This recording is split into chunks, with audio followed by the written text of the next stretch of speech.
Olá, sejam bem-vindos a esta apresentação que tem como título O Caminho do Santuário. Com certeza já muitas vezes ouvimos falar sobre o santuário, já ouvimos muitas pregações, já até conhecemos vários dos rituais que eram apresentados no santuário, mas o que nós vamos analisar hoje é de facto o que é que o santuário, ou qual a mensagem que o santuário tem que possa ser aplicada na nossa vida espiritual.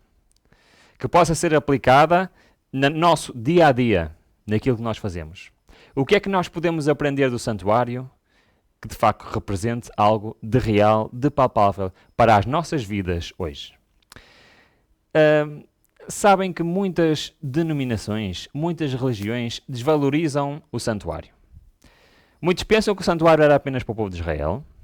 Muitos acham realmente que esta doutrina hoje não tem nenhuma validade, nenhum sentido, mas vamos ver que realmente esta doutrina e estes ensinamentos são válidos para o dia de hoje. E são muito importantes. Ora, vejamos. O Espírito de Profecia diz-nos assim: no futuro, ou seja, hoje, agora, engano de toda a espécie está para surgir.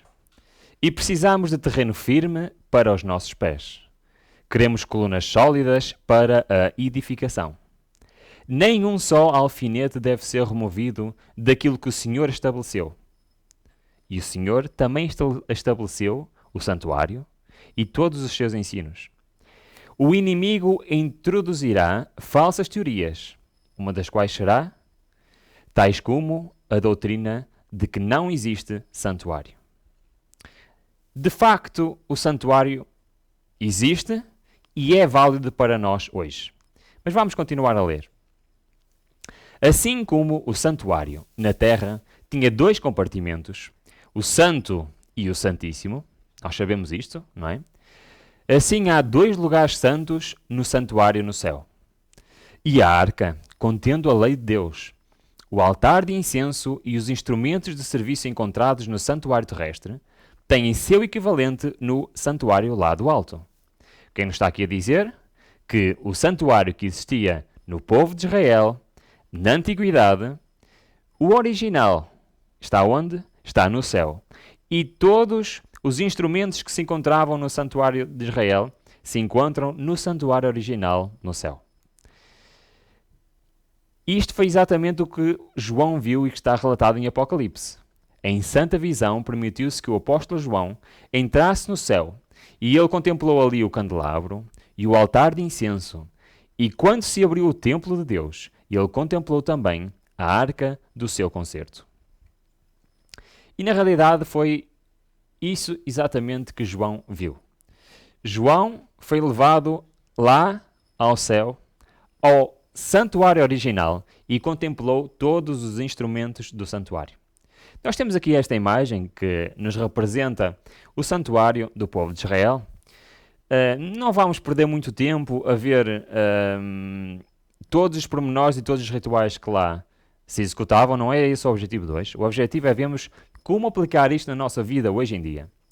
Sabíamos que na zona exterior, chamada de pátio, havia dois instrumentos, digamos assim. No número 2, como vemos na imagem, tínhamos a pia. No número 3 tínhamos o altar de sacrifício, onde eram executados os sacrifícios. E vemos que depois, dentro da área coberta, digamos assim, tinha dois compartimentos. Aqui nesta imagem vemos que está aberto, ou seja, o véu está, digamos assim, levantado para poder vermos o lugar santíssimo, mas na realidade isso não acontecia, estavam devidamente separados pelo véu. Primeiro temos então o lugar santo, onde do lado esquerdo tínhamos então o candelabro, a meio tínhamos o altar de incenso e do lado direito a mesa com os pães. E depois do véu, no lugar santíssimo, tínhamos então a arca da aliança, onde tínhamos o propiciatório, que era a tampa, digamos assim, da arca, onde tinha os dois anjos, e lá no centro era onde aparecia a luz, que simbolizava a presença de Deus, ou o Shekinah. E dentro da aliança encontravam-se as tábuas da lei, a vara de Arão e também o pote que continha o maná. Já com certeza ouviram falar de tudo o que se passava aqui. De facto, tudo isto, todos estes instrumentos, todos estes pormenores do santuário representam a Jesus Cristo, mas também representam algo na nossa caminhada espiritual. O que nós vamos ver agora é algo que podemos chamar o caminho do santuário. É interessante que em João, capítulo 14, Jesus diz: Eu sou o caminho. Então o caminho para a salvação, o caminho para Deus, o caminho para a vida eterna é quem? É Jesus. Não temos dúvidas disso, não é? É Jesus. No entanto, se nós analisarmos um pouco melhor as Escrituras, encontramos um texto em Salmos, no capítulo 77, que nos diz o seguinte: O teu caminho, ó Deus, está onde? Está no santuário. Então nós vemos realmente que aqui, neste Salmo, o salmista apresenta-nos que o caminho, o próprio Jesus, está representado então aonde? No santuário. Então lá no santuário nós podemos aprender muitas coisas acerca de Jesus, sim, mas também acerca do nosso caminho, da nossa caminhada espiritual. Se formos agora a Hebreus, no capítulo 9, vamos confirmar exatamente isto que acabamos de ver. Mas no segundo, só o sumo sacerdote, uma vez por ano, estava-se a referir ao lugar santíssimo do santuário, uma vez no ano, não sem sangue, que oferecia por si mesmo e pelas culpas do povo, dando nisto a entender o Espírito Santo que ainda o caminho do santuário, mais uma vez estamos aqui a ver que existe um caminho representado no santuário, e este caminho não estava descoberto enquanto se conservava em pé o primeiro tabernáculo, que é uma alegoria para o tempo presente. Ou seja, o caminho do santuário, isto que vamos analisar hoje, não era para o povo de Israel, mas era para nós hoje. É uma alegoria para o tempo presente. Isto é muito interessante. É muito interessante como é que Deus conseguiu apresentar ao povo de Israel um santuário que era um mapa para a expiação para o povo de Israel, mas hoje, para nós, também é um mapa para a vida eterna. É um mapa para irmos até Deus. E é este mapa que vamos analisar hoje. É esta alegoria para o tempo presente que vamos ver. É este caminho do santuário que vamos analisar. Se formos ao Espírito de Profecia, no livro Evangelismo, lemos algo muito, muito importante. Que diz-nos assim: como povo, devemos de ser preguiçosos. É isso que diz o texto? Devemos ser preguiçosos? Não. Devemos ser quê? Estudantes diligentes da profecia. Não devemos sossegar sem que entendamos claramente o assunto. O assunto de quê? O assunto do santuário, apresentado nas visões de Daniel e de João. E este assunto verte muita luz sobre a nossa atitude e a nossa obra atual. O que é que nós estamos a ver aqui? Nós estamos a ver que aquilo que está representado no santuário traz muita luz sobre quê? Sobre o povo de Israel? Sobre os sacrifícios que lá se faziam? Não. Sobre a nossa atitude hoje. Sobre a nossa obra atual. É isto que lá está representado. E por isto é muito importante que nós possamos entender claramente o assunto do santuário. Mas vamos trocar isto por miúdos. Vamos analisar realmente o santuário. Vamos ver passo por passo o que é que lá está representado, desde o início até ao fim. E depois, no final, vamos compreender em que posição estamos na nossa caminhada espiritual. Sabem, este estudo é um bocado perigoso. É um bocado perigoso porque ele revela-nos a nós como nós estamos espiritualmente. E revela-se realmente se estamos a fazer a vontade de Deus ou não. Em João, no capítulo 10, versículo 9, Cristo diz assim: Eu sou a Eu sou a porta. Se alguém entrar por mim, salvar-se-á. Isto não é uma porta qualquer. Segundo Apocalipse, aqui é uma porta aberta. Conheço as tuas obras e eis que diante de ti pus uma porta aberta. Sabem, a Bíblia está cheia de pormenores. Pormenores que nos explicam muitas coisas. E em Ezequiel, no capítulo 44, temos um pormenor muito, muito interessante. Ora, reparem. Referindo-se ao santuário, este versículo diz o seguinte: Então me fez voltar para o caminho da porta exterior do santuário, que olha para o oriente. Então, a parte de acesso ao santuário chamava-se o caminho da porta exterior. E é muito interessante que, segundo a tradição, essa porta de entrada ao santuário chamou-se, de facto, a porta do caminho. E é muito interessante que, para nós, ao ver as representações do santuário, dificilmente chamaríamos aquilo uma porta, não é? Uma cortina. Mas, de facto, biblicamente, temos que se chama porta ou até portão.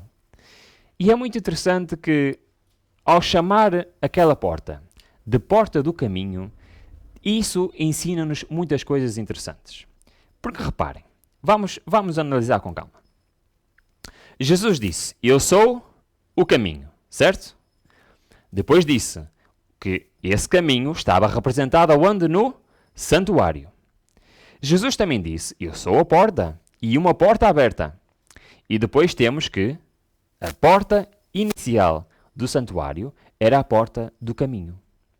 O que é que isto quer dizer? Já vamos ver. Temos então que, para iniciar a caminhada, ela era iniciada exatamente na porta exterior.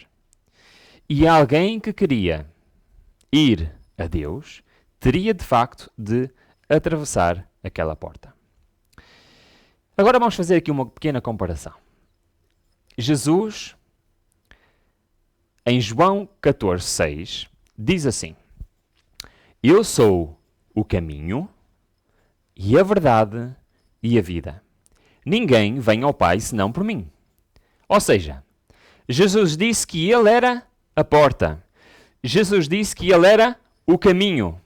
E diz que para chegar ao Pai, o que é que temos que fazer? Temos que ir por Jesus Cristo. Ele é o caminho, a verdade e a vida. Então eu vou fazer uma proposta a todos que estão a ouvir. Eu vou propor que possamos atribuir nomes às várias portas do santuário. E depois vamos ver se estes nomes têm algum sentido naquilo que vamos analisar para a frente. Então, se a primeira porta chamava-se Porta do Caminho, será que as outras portas se chamariam a Porta da Verdade? E será que a outra porta se chamaria a Porta da Vida? E será que Cristo, quando está a dizer eu sou o caminho, a verdade e a vida, na realidade se estava a referir ao próprio santuário, onde Ele está completamente representado e onde a nossa caminhada espiritual também está representada?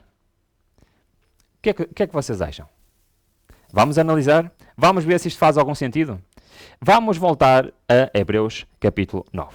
Então vamos ler. Mas no segundo, como já vemos, no santuário, vemos que este caminho está representado. E vemos realmente que isto era uma alegoria, ou, dizendo por agora, era um desenho, um croquis, um mapa, o que queiram, para o nosso tempo hoje. O que é que nós podemos aprender, de facto, com este caminho, com esta verdade e com esta vida? O que é que podemos aprender com o santuário e aplicar nas nossas vidas hoje? Vamos iniciar, então, pela porta do caminho. Qualquer pessoa que queria, então, entrar no santuário, tinha uma condição. Tinha de virar costas ao mundo para entrar no santuário. E é isto mesmo que Cristo nos diz. Reparem, João 16 diz também: Saí do Pai e vim ao mundo. Outra vez deixo o mundo e vou para o Pai. Para irmos nos encontrar com Deus, o que é que nós temos que deixar? Temos que deixar o mundo. Quando uma pessoa entrava dentro do pátio, qual era o primeiro objeto que encontrava? era, efetivamente, o altar dos sacrifícios, onde os cordeiros e outros animais eram sacrificados por expiação de um pecado de alguém. É muito interessante, porque para nós, hoje em dia, isto já não tem valor. Nós, quando pecamos, não vamos pegar em animaizinhos e matá-los para eles nos expiarem os nossos pecados. Porquê é que nós não fazemos isso? Obviamente, porque Jesus Cristo já morreu pelos nossos pecados. E então, esta alegoria, ou esta visão que Deus deu ao povo de Israel, hoje já não tem valor. Mas o que é que significa isto para nós? Isto é uma alegoria para o nosso tempo? Vamos analisar. João, capítulo 1, diz o seguinte: E vendo Jesus passar, disse: Eis o Cordeiro de Deus. João Batista sabia perfeitamente qual era a missão de Cristo e o que é que isto significava. Cristo era o verdadeiro Cordeiro.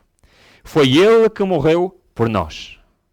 E isto quer nos dizer algo de muito, muito importante, que é a primeira coisa que nós temos de fazer na nossa caminhada espiritual é reconhecer os méritos de Jesus. Reconhecer efetivamente que Ele morreu por cada um de nós. Que o sacrifício dele nos dá porta aberta para a nossa salvação. João 3 diz-nos o seguinte: Aquele que crê no Filho tem a vida eterna. Mas aquele que não crê no Filho não verá a vida, mas a ira de Deus sobre ele permanece. Isto é o primeiro passo. Isto é a condição sine qua non. Não há outra condição que nos obrigue a iniciar a nossa caminhada espiritual que esta.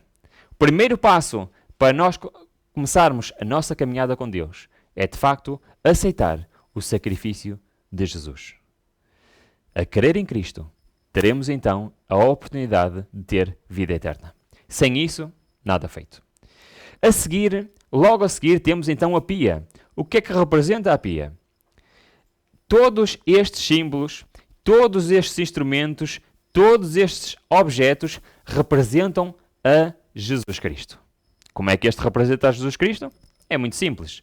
João 4:10 diz assim: Disse Jesus, replicou-lhe Jesus: Se conheceras o dom de Deus, e quem é o que te pede, dá-me de beber, tu lhe pedirias, e ele te daria água viva. Jesus é a fonte da água viva. De facto, aquela água estava ali a representar Jesus. Mas queria-vos fazer uma pergunta. Aquela água servia para beber ou servia para outras coisas? Para que é que ela servia? A pia, de facto, aquela água não era para beber. Aquela água era para lavar. Então, o que é que isto nos diz hoje? Reparem bem neste pormenor. Efésios, capítulo 5, versículo 26. Para que a santificasse, tendo-a purificado pelo meio da lavagem de água pela palavra. Para nós, hoje, aquela pia do santuário de Israel representa, de facto, a lavagem, a purificação pela palavra de Deus. Nós somos santificados pela palavra, pelo estudo da palavra, por conhecer a verdade. E é isto, efetivamente, que está lá representado na pia para hoje. E é muito, muito interessante que nós, entrando então espiritualmente no santuário, temos que deixar para trás o que é o mundo, temos que aceitar o sacrifício de Jesus e depois temos que ser então transformados pelo estudo da sua palavra. Realmente é muito interessante. Mas aquela água representa ainda mais uma coisa. Em Atos dos Apóstolos, capítulo 8, diz assim: Olhe aqui a água, que me impede de ser batizado. É verdade. Esta lavagem implica uma transformação, mas também implica um compromisso que fazemos. E esse compromisso é assumido perante todos através do batismo. É muito interessante que a nossa caminhada espiritual implica deixar o mundo para trás, reconhecer Cristo como nosso Salvador e ser transformados pela sua palavra. E assumirmos esta relação com Deus através do batismo. Estamos a ver então que facilmente conseguimos perceber que no pátio está representado então o nosso processo de conversão. Espiritualmente, o pacto representa isso mesmo. Conhecermos a Cristo, sermos transformados pela sua palavra, analisarmos qual é a vontade de Deus na palavra e depois assumimos esse compromisso através do batismo. Mas sabem, este caminho espiritual não termina aqui. Isto é só o início, porque a seguir ainda temos o resto dos instrumentos e o resto do caminho do santuário. Depois então, temos a porta da verdade. Jesus mesmo disse. O que é que Jesus disse? Eu sou a verdade. E isto é muito interessante. Para nós entrarmos no lugar santo, precisamos de conhecer quem? Precisamos de conhecer a verdade. Não há outra maneira. Só podemos entrar no lugar santo conhecendo efetivamente a verdade. E por isso nós vamos ver o que é que no lugar santo está representado, que implique, de facto, nós conhecemos a verdade. Santifica-os na verdade. A tua palavra é a verdade. Só entra no lugar santo quem efetivamente conhece a palavra de Deus, estuda e é santificada por ela. Estão a compreender? Lugar santo, seremos santificados. Efetivamente, o que é que nós podemos encontrar então no lugar santo? Aqueles três objetos. O que é que estes objetos representam para nós? Vamos iniciar a ver realmente isto. Mas eu queria vos dizer e reafirmar isto. Quem está no lugar santo é o quê? É uma pessoa do mundo? É uma pessoa que se converteu? Ou é uma pessoa que vive de acordo com a vontade de Deus? Sabem como é que a palavra de Deus chama estas pessoas? A pessoas que realmente vivem de acordo com a vontade de Deus, de acordo com o que está escrito na Bíblia, de acordo com o que está escrito nos livros inspirados por Deus. Sabem qual é o nome bíblico dessas pessoas? Vamos ver. Atos dos Apóstolos, viajando por toda a parte, Pedro foi visitar estas pessoas. Estas pessoas que começaram a sua caminhada espiritual, que se converteram a Cristo, que foram batizados, que conheceram a verdade e passaram a viver uma vida consagrada a Deus. E o que é que diz? Pedro foi visitar os santos que viviam em Lídia. E mais, temos mais textos, podíamos estar a ver montes de textos exatamente referindo-se à mesma coisa. Tomando-a pela mão, ajudou-a a pôr-se de pé. Então, chamando os santos e as viúvas, apresentou-a viva. Então nós vemos que espiritualmente as pessoas que entram no lugar santo são pessoas consagradas a Deus. São pessoas que vivem, de facto, com esta vontade e com esta missão de partilhar Cristo. Mas vamos ver em pormenor, então, o que é que isto quer dizer. Em primeiro lugar, então, do lado direito temos, como já vimos, a mesa dos pães, do lado esquerdo o candelabro, e ao centro tínhamos, então, o altar de incenso. E ao analisarmos estes três objetos, vamos descobrir o que Deus quer de nós. Vamos descobrir como Deus quer que nós vivamos a nossa vida. 1 Pedro diz, portanto está escrito, sede santos, porque eu sou santo. Aqui, Deus está-nos a dizer, vive de acordo com o mapa que eu deixei escrito no santuário. Vive de acordo com o mapa que está escrito no lugar santo. Porque ao fazeres isso, estás a fazer a minha vontade. Portanto, santificai-vos e sede santos, porque eu sou o Senhor vosso Deus. Deus quer que nós deixemos o mundo. Deus quer que nós reconheçamos o sacrifício de Jesus. Deus quer que sejamos batizados, conhecemos a verdade. Claro que Deus quer. Mas Deus não quer que fiquemos por aí. Deus quer que nós avancemos na nossa caminhada espiritual. E isto, de facto, é muito, muito importante. 2 de Coríntios, capítulo 13. Quanto ao mais, irmãos, regozijai-vos, sede imperfeitos. É esse o objetivo de Deus para nós? Não, não é. O objetivo é sede perfeitos, sede consolados, sede de um mesmo parecer. Vivei em paz e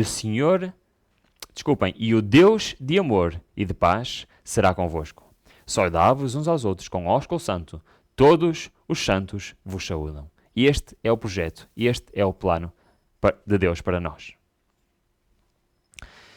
Como é que isto então é traduzido na nossa vida do dia a dia? Primeira pista. Mas, como é santo aquele que vos chamou, sede vós também santos, como? Fazendo os rituais do santuário? Fazendo isto ou aquilo? O que é? Sede santos em quê? Em toda a vossa maneira de viver. Toda a nossa maneira de viver. Vamos analisar isto em detalhe. Como vimos há bocado, então, do lado direito temos a mesa com os pães. O que é que isto representa para cada um de nós? Já vimos que Cristo está representado em todos os objetos do santuário. Mais uma vez, aqui está. Como é que ele está lá representado? João 6. E Jesus lhes disse: Eu sou o pão da vida. Aquele que vem a mim não terá fome. Mesas com pães. Cristo está, de facto, ali representado. E Ele é o pão da vida. Ao nos alimentarmos espiritualmente de Cristo, realmente vamos fazer a vontade de Deus. O que é que isto nos diz a nós? Vamos ver, Lucas 4:4. E Jesus lhe respondeu dizendo: Está escrito. Reparem, era sempre assim que Cristo respondia, com o assim diz o Senhor. Está escrito que nem só de pão viverá o homem, mas de toda a palavra de Deus. Isto é muito interessante, porque nós já vimos que o primeiro objeto, o altar do sacrifício, simbolizava o quê? O sacrifício de Jesus. Temos que aceitar o sacrifício de Jesus. Temos que conhecer a verdade, temos que aceitar as verdades bíblicas, ser batizados, mas depois aqui implica ainda mais do que isso. Implica nós irmos à palavra do Senhor e ainda aprofundar mais a nossa condição espiritual. Toda a palavra de Deus. E diz também que está escrita. Onde é que está escrito? Está em Deuteronômio capítulo 8. E te humilhou, e te deixou ter fome, e te sustentou com maná. E tu não o conheceste, nem teus pais o conheceram, para te dar a entender que o homem não viverá só de pão, mas de tudo o que sai da boca do Senhor viverá o homem. É muito interessante que para o povo de Israel, já no maná, Cristo estava lá simbolizado. Então, a mesa dos pães para nós tem um significado muito importante. Sabem que nós podemos nos apaixonar por Deus, podemos nos apaixonar pela Bíblia, de facto isso vai nos transformar, mas depois, ao longo da nossa vida, nós temos que fazer o quê? Temos que aprofundar o estudo da Palavra de Deus. E a mesa dos pães representa exatamente isto. Representa um estudo profundo da Palavra de Deus, onde vamos dia após dia, semana após semana, mês após mês, ano após ano, descobrir cada vez mais pérolas lá na sua Palavra. E vamos então, de facto, viver de acordo com tudo o que sai da boca do Senhor. Era isso a que o apóstolo João estava a referir quando ele disse: examinai as Escrituras. O que é examinar? É de facto fazer um estudo intensivo, profundo da palavra de Deus, porque julgais nela ter a vida eterna. O caminho para a vida eterna passa por um estudo aprofundado da palavra de Deus. Sabem, o Espírito de Profecia tem uma citação muito interessante, que diz que nós deveríamos, pelo menos 1 hora por dia, estudar a palavra do Senhor. E muitas vezes nós o que é que fazemos? Fazemos uns minutos, uns segundos, ou até nem fazemos, irmãos. Mas é este estudo profundo que de facto vai fazer com que nós conheçamos completamente a vontade de Deus para a nossa vida. Depois temos a seguir então o candelabro. Do lado esquerdo temos o candelabro. E temos muito a aprender com este objeto. Muito a aprender. Mais uma vez, Cristo está representado. Como já vimos, em tudo ele está representado. Como aquele que está representado, João 8:12. Falou-lhes, pois, Jesus outra vez, dizendo: Eu sou a luz do mundo. Quem me segue não andará em trevas, mas terá a luz da vida. Cristo está representado no candelabro? Não. Com certeza, está lá representado. Mas o que é que o candelabro diz para nós? Mateus 5. Lá temos a resposta. Sabem porquê? Porque nós também somos a luz do mundo. Como diz, vós sois a luz do mundo. Não se pode esconder uma cidade situada sobre um monte. Assim, resplandeçam a vossa luz diante dos homens, para que vejam as vossas boas obras e glorifiquem a vosso Pai que está nos céus. Isto é muito interessante. Reparem que não é só Cristo que é a luz do mundo, eu, tu, nós também devemos ser a luz do mundo. Mas como é que as outras pessoas veem em nós a luz do mundo? O que é que o texto nos diz? Resplandeçam a vossa luz diante dos homens como? Vendo as boas obras. Aqui no candelabro também estão representadas as nossas boas obras. E nós devemos levar a Cristo através das nossas obras. Sabem, muitas pessoas dizem que as obras não são assim tão importantes. Mas como levamos a Cristo sem, de facto, essas boas obras? Mas é muito interessante que no candelabro, ou para o candelabro dar luz, o que era necessário? Qual era o combustível que dava aquela luz? E esse combustível era então o quê? O azeite. É exatamente isso. Para que é que servia biblicamente o azeite? Vamos ver.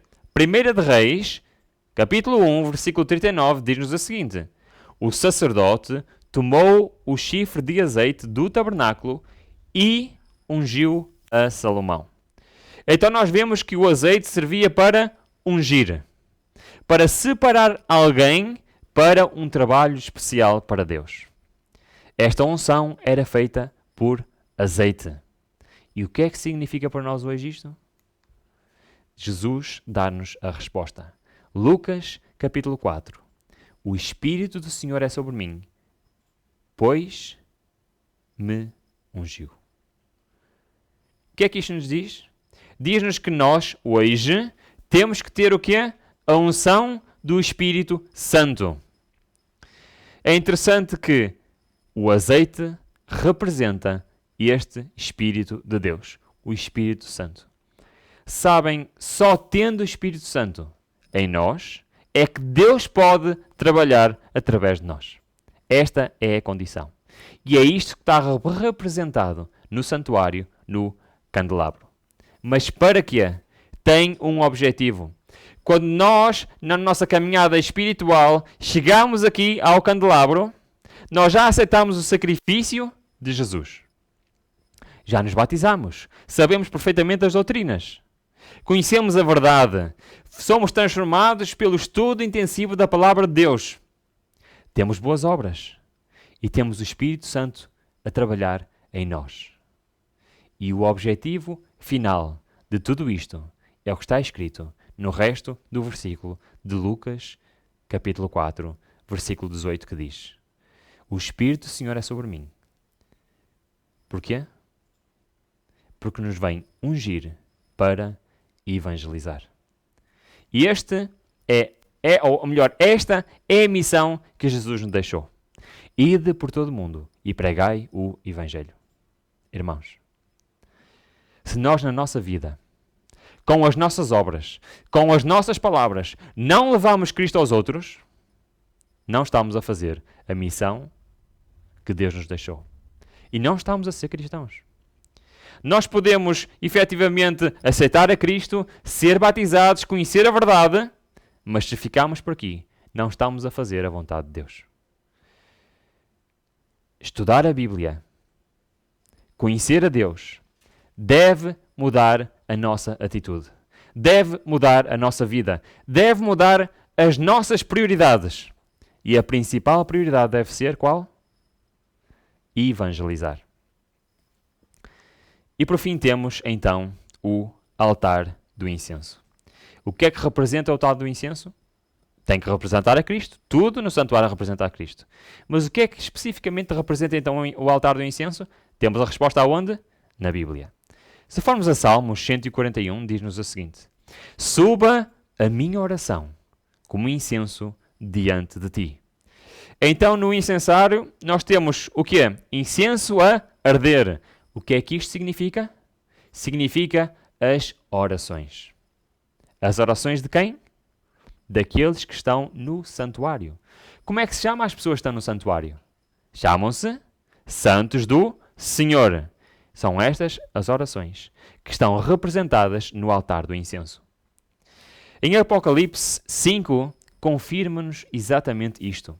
No versículo 8 diz assim: tendo cada um deles uma harpa e taças de ouro cheias de incenso, que são o quê?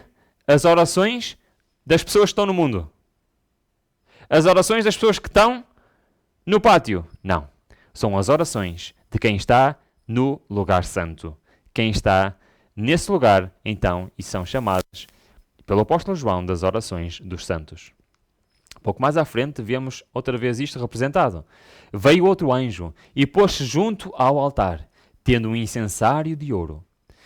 E foi-lhe dado muito incenso, para que o oferecesse com as orações de todos os santos, sobre o altar de ouro que está diante do trono.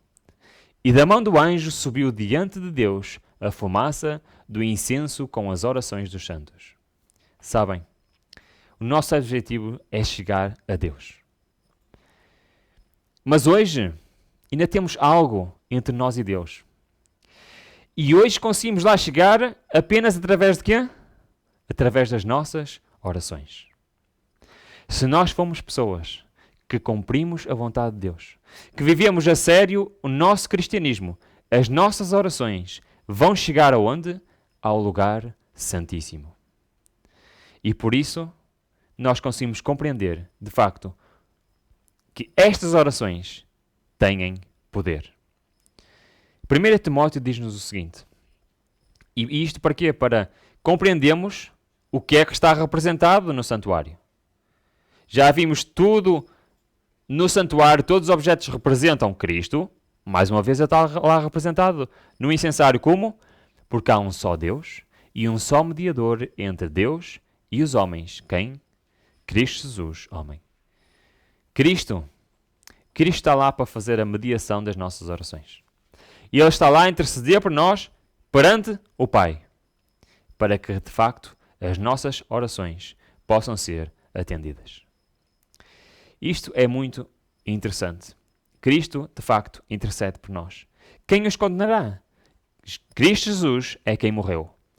Ou antes, quem ressurgiu dentre os mortos, o qual está à direita de Deus e também intercede por nós. É este papel, de facto, que Cristo está a fazer e que está representado no altar de incenso. É muito interessante que este altar está no local mais perto do véu. E está, de facto, no lugar mais perto de quê? Do trono de Deus, que se encontra do outro lado do véu. Todo este lugar santo representa a vida daqueles que espiritualmente fazem a vontade de Deus, que vivem a sério o cristianismo e que se distinguem daqueles que vivem no pátio e daqueles que vivem no mundo. Mas o objetivo final de cada um é chegar a Deus. É chegar, de facto, a Deus face a face. Em João 14, no capítulo, como eu disse, 14 e no versículo 13, diz-nos algo muito interessante. Diz assim: tudo quanto pedires em meu nome, eu o farei, para que o Pai seja glorificado no Filho. Ora, isto faz muita confusão a muitas pessoas. Várias vezes Jesus repete exatamente isto. João 16 diz: tudo o que pedires ao Pai, Ele o concederá a vós em meu nome. Então, porquê que muitas vezes parece que as nossas orações não são atendidas? Porquê que isso acontece? Sabem, existem condições para Deus atender as nossas orações. É verdade, Deus é condescendente com nós. E Ele pode atender orações a pessoas que estão no mundo, pode atender orações a pessoas que estão no pátio, porque se essa oração for feita com sinceridade, Ele atende. Mas aqui Cristo está-se a referir exatamente às orações que estão representadas no incensário. As orações dos santos. Essas orações têm um poder extraordinário para influenciar as pessoas que buscam ao Senhor. E por isso, neste contexto, estes versículos fazem todo o sentido. Pedi e vos será concedido.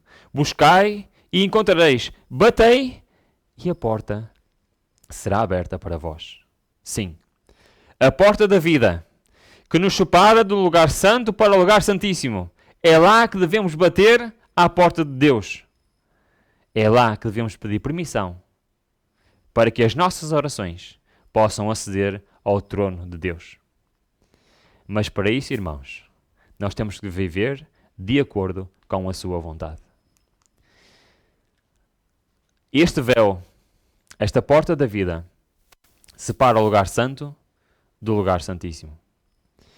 E nós vemos claramente que no pátio está representada a nossa conversão.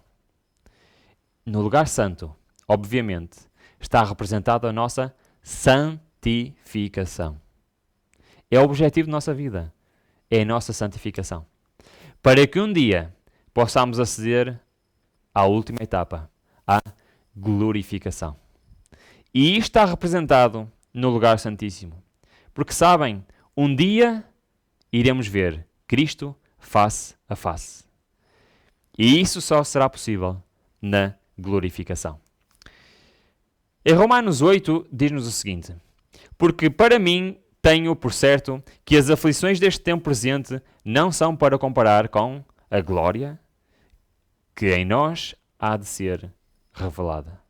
A glória que em nós há de ser revelada. Quando?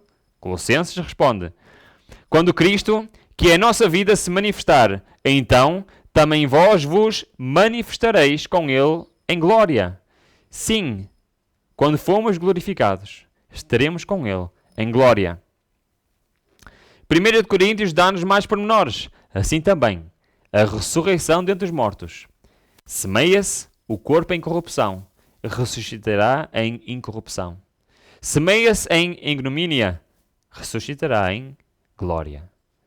De facto, quando for a segunda vinda de Cristo, quando este acontecimento magnífico acontecer, aqueles que estão a descansar no pó da terra vão ser ressuscitados em glória, serão glorificados.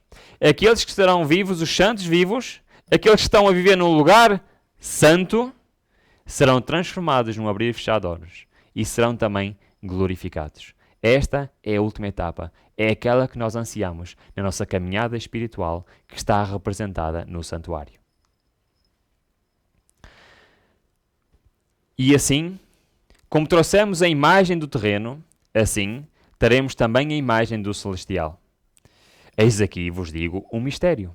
Na verdade, nem todos dominemos, mas todos seremos transformados. Num momento, num abrir e fechar de olhos, ante a última trombeta, porque a trombeta soará, e os mortos ressuscitarão incorruptíveis, e nós seremos transformados. Esta é a nossa maior esperança. Esta é a esperança que nós tanto ansiamos. É por isto que nós deixamos o mundo e começamos o nosso caminho espiritual, que está, de facto, representado no santuário. Deixamos para trás o mundo, aceitamos a Cristo, conhecemos as verdades bíblicas, aceitamos ser batizados em nome de Cristo. Entramos no lugar santo, analisamos profundamente as Escrituras, fomos para o candelabro, passamos com as nossas obras a mostrar Cristo aos outros. Evangelizar, falar de Cristo, é isto que Ele quer de nós. E as nossas orações chegam então ao lugar santíssimo. E este mapa desenhado por Deus tem como objetivo preparar pessoas para a glorificação. Porque agora vemos por um espelho em enigma, mas então veremos face a face. Não mais teremos um véu entre nós e Deus. Lá, na vida eterna, estaremos com Deus face a face.